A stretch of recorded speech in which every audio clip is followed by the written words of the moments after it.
FPI sejak tanggal 21 Juni tahun 2019.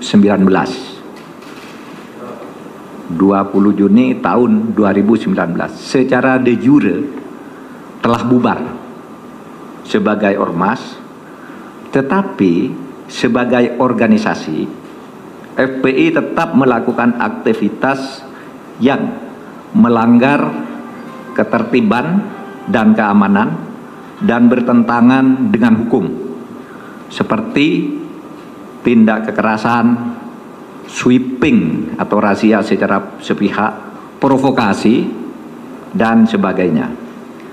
Berdasar peraturan perundang-undangan dan sesuai dengan putusan MK nomor 82 PUU 11/2013 tertanggal 23 Desember tahun 2014, pemerintah melarang aktivitas FPI dan akan menghentikan setiap kegiatan yang dilakukan FPI karena FPI tidak lagi mempunyai legal standing baik sebagai ormas maupun sebagai organisasi biasa.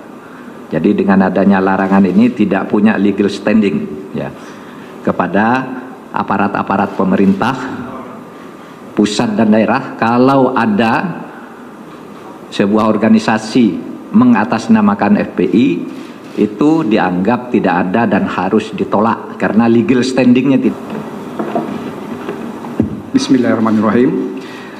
Keputusan bersama Menteri Dalam Negeri Republik Indonesia, Menteri Hukum dan Hak Asasi Manusia Republik Indonesia, Menteri Komunikasi dan Informatika Republik Indonesia, Jaksa Agung Republik Indonesia, Kepala Kepolisian Negara Republik Indonesia, Kepala Badan Nasional Penanggulangan Terorisme memutuskan, menetapkan keputusan bersama Menteri Dalam Negeri Republik Indonesia, Menteri Hukum dan Hak Asasi Manusia Republik Indonesia, Menteri Komunikasi dan Informatika Republik Indonesia, Jaksa Agung Republik Indonesia, Kepala Kepolisian Negara Republik Indonesia, Kepala Badan Nasional Penanggulangan Terorisme tentang larangan kegiatan, penggunaan simbol dan atribut serta penghentian kegiatan Front Pembela Islam.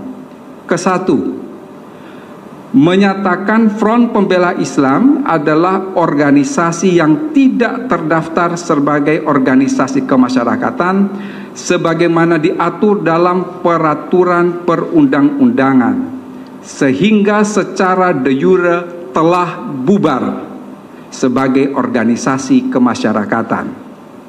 Kedua, Front Pembela Islam sebagai organisasi kemasyarakatan yang secara de jure telah bubar, pada kenyataannya masih terus melakukan berbagai kegiatan yang mengganggu ketentraman, ketertiban umum, dan bertentangan dengan hukum.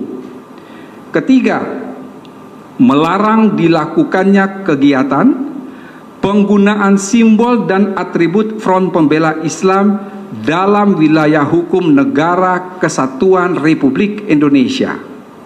Keempat, apabila terjadi pelanggaran sebagaimana diuraikan dalam diktum ketiga di atas, aparat penegak hukum akan menghentikan seluruh kegiatan yang sedang dilaksanakan oleh Front Pembela Islam.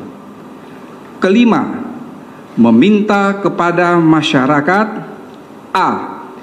untuk tidak terpengaruh dan terlibat dalam kegiatan penggunaan simbol dan atribut Front Pembela Islam. B. Untuk melaporkan kepada aparat penegak hukum setiap kegiatan penggunaan simbol dan atribut Front Pembela Islam. Keenam, kementerian lembaga yang mendatangani surat keputusan bersama ini agar melakukan koordinasi dan mengambil langkah-langkah penegakan hukum sesuai dengan ketentuan perundang-undangan.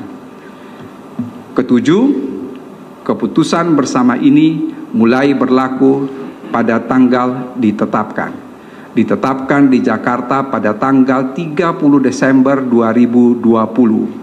Menteri Dalam Negeri Republik Indonesia Muhammad Tito Karnavian, Menteri Hukum dan HAM Republik Indonesia Yasona Halaoli, Menteri Komunikasi dan Informatika Republik Indonesia Johnny G. Plate, Jaksa Agung Republik Indonesia Burhanuddin, Kepala Kepolisian Negara Republik Indonesia Jenderal Polisi Idam Aziz, Kepala Badan Nasional Penanggulangan Terorisme Komisaris Jenderal Boy Rafli Amar.